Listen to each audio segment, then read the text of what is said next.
Welcome, everyone, to another Silicon Labs product podcast. This is our second episode in which Johan Pedersen is joining us.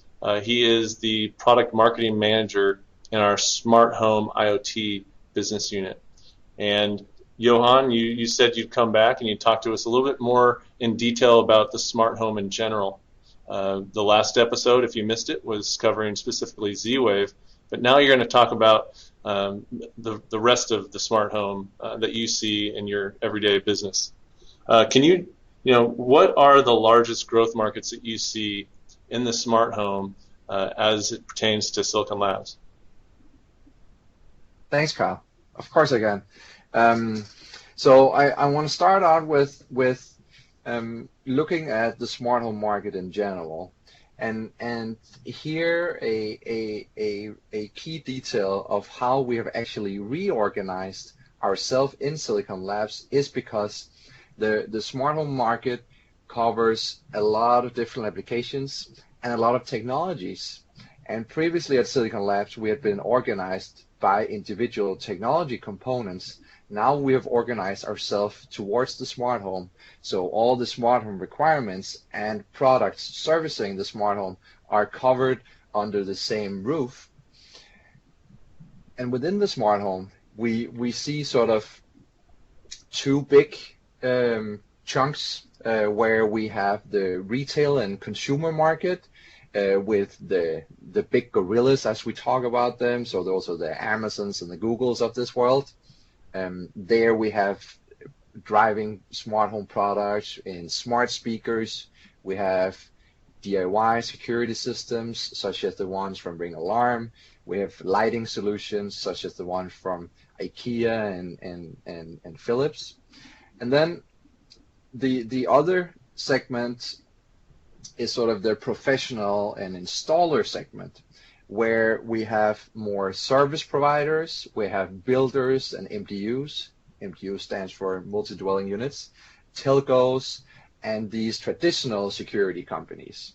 So the retail and consumer and professional installer, those are two big growth markets we see in the smart home, and both are very important for the future of the smart home, where they are leveraging all our different technology building blocks from Silicon Labs to build out more products and more services in the smart home. I want to highlight two product categories that we have focused on that we believe represents the biggest growth, and that's sensors and that's lighting. So I've mentioned security systems several times, both on the DIY side and on the traditional security providers. These all base their systems on different door window sensors, motion sensors, but also sensor solutions such as moisture and smoke, humidity. There's a lot of sensor applications out there, and this category will grow significantly the next year, as well as lighting. There's a lot of lighting points in our homes, a lot of switches, a lot of bulbs.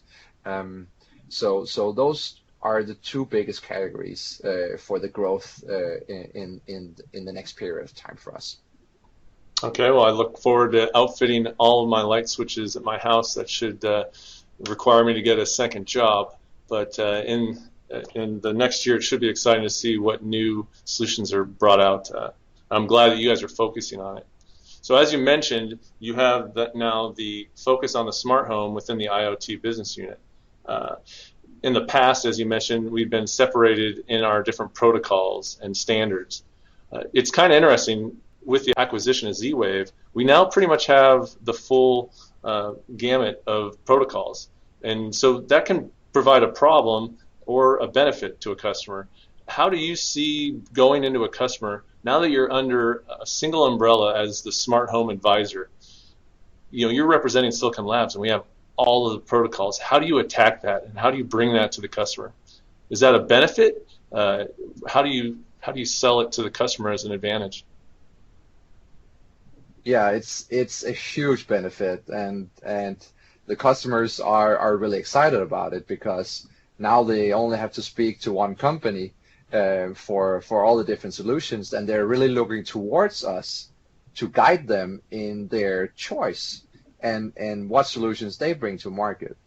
So in this unique position where we cover Zigbee, Z-Wave, Thread, Wi-Fi, Bluetooth Mesh, and other proprietary technologies, we are in a position to take all the good, fantastic functionality from each and combine them, and we can break down the barriers there are between the different technologies, because in our homes today, we do have multiple technologies. We do have Wi-Fi, we do have Bluetooth. Several homes have both Z-Wave and Zigbee, and we are in a position to enable ease of use, high security across the board for all the technologies. So the end user, the end consumer, does not need to worry which logo is on the box, but we are in a position to just make it work no matter the technology that's inside.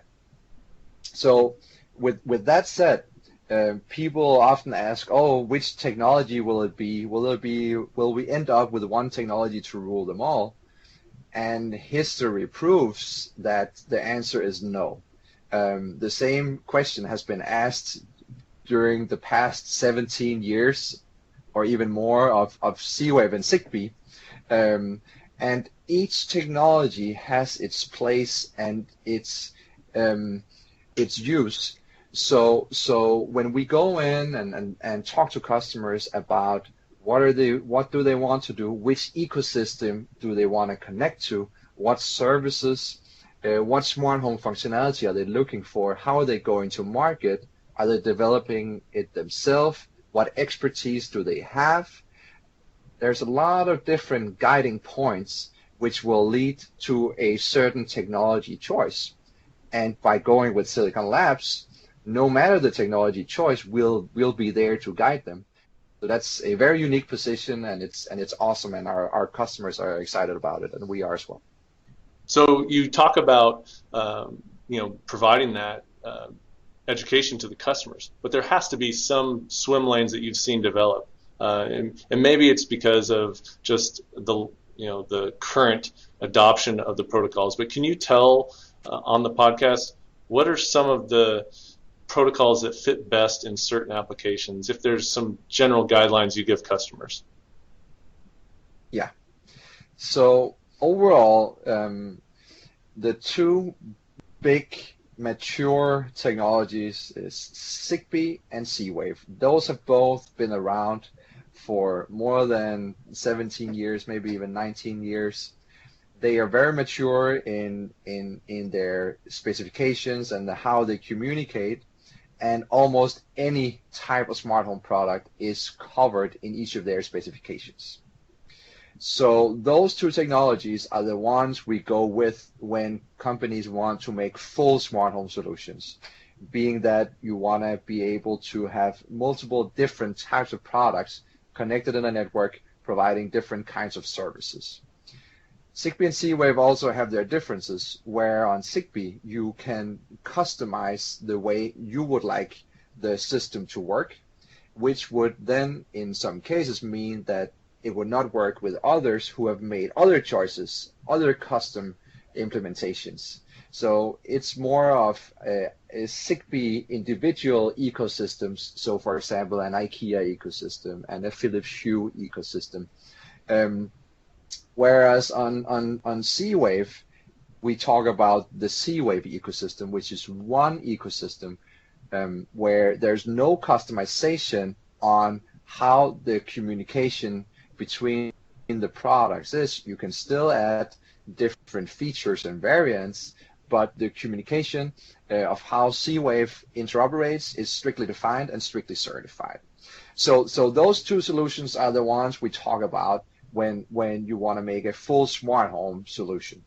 Then for more simple systems where you maybe want to make one light switch that can just connect to your phone or can be online, then those are the typical applications, sort of one-off applications where you can use Wi-Fi or Bluetooth, because in these situations you do not need to have a gateway, and you can sort of make that simple implementation without much else than a chip in the device. Then the rest of the infrastructure is already there.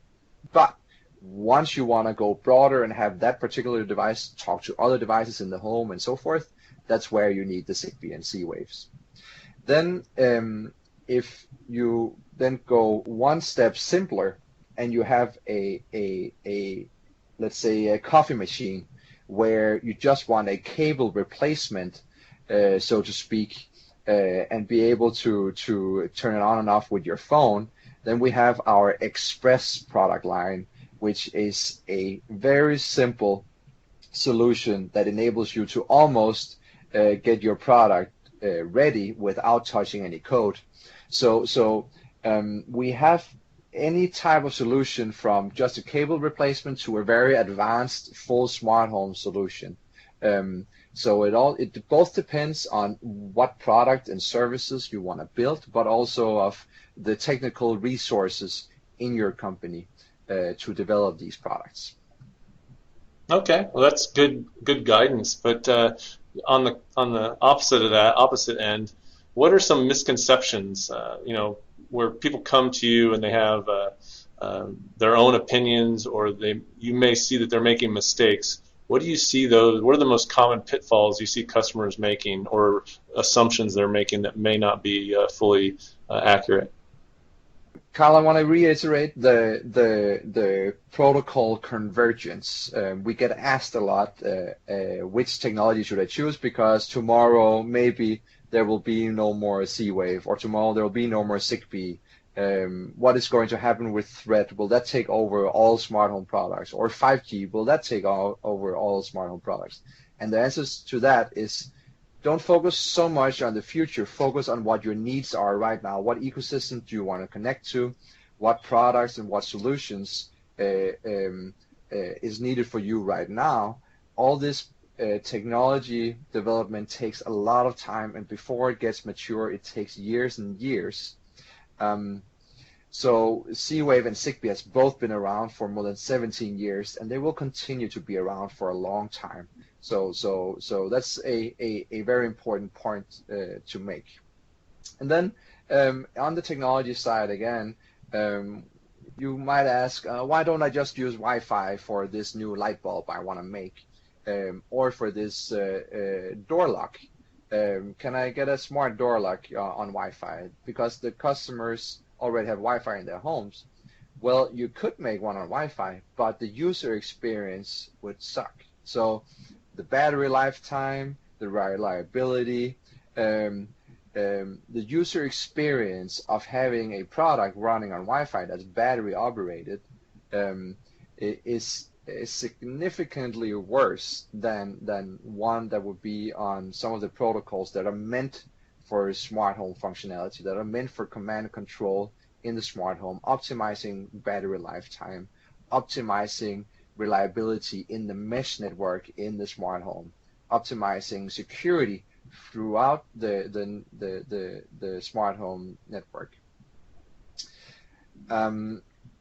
Then talking about security, we also sometimes see bad press about IoT security in general, and some home related IoT security.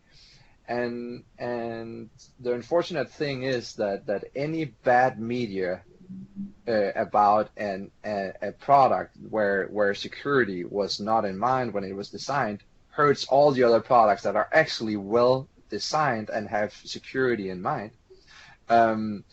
So I just want to highlight that there are a lot of companies out there that take security very seriously, and we from Silicon Labs, we have a very security-focused roadmap and already existing solutions that ensure the smart home products are secure both during installation and through the use and through their lifetime. So the misconceptions that IoT products are not secure is really difficult because of this bad press, where there are actually a lot of secure products out there today. Then another thing I would like to mention is that once you have developed a smart home product and launched it, then a misconception is to say that now I'm done. there is a lot of work to maintain a good experience for your customers. So you have to think of launching is just when it begins. So you launch a new product to the market, you need to stay on top of supporting the product, providing updates, and be there for the lifetime of the product. Too little care is often taken on the user experience throughout the lifetime of the product. So not only do you need to, as a product manufacturer, need to take care in how the product is user experience is when you install it, but also if you are going to remove it or put it into a new system, and how is it going to be supported and maintained. These topics, these things that happens after the launch are very important to keep in mind to ensure a good end user experience and to ensure that the word of mouth effect goes into place where people tell other people about their great experience with this great new smart home product. Another misconception we can address is chips versus full product solutions when you're looking at different smart home technologies for your product development. So the overall choice of what building blocks that you're using in your development, you need to not only care about the hardware, but definitely also about all the software building blocks and all the certification components you need to go through. So whether you make one technology or the other, it's very important to keep in mind that it's not only a matter of choosing a chip or a module, but it's a full solution that you're choosing. So keep in mind all the building blocks when you make your choice, and not only based on the hardware and the cost of the hardware, because it's the cost of the solution and it's the cost of the maintenance and the support through the lifetime that actually it gives you the real business model of your new products. Okay, well, wow, that's a lot of good feedback, a lot of good things that you've seen at your customers, and hopefully some of the listeners learned a few things that they can avoid or learn from. Johan, that's a good point to end this podcast. I really do appreciate you taking the time. I'd like to invite you to come back. I'm sure you're going to have some new topics to talk to us about with the smart home in the future. So I'd like to see you come back. Is that okay? I would love to, Kyle. Thank you. All right. Well, thanks to everyone for listening to another Silicon Labs product podcast. Please take time to look at our other podcasts. But for now, that ends this podcast. Thank you. Thank you, Kyle.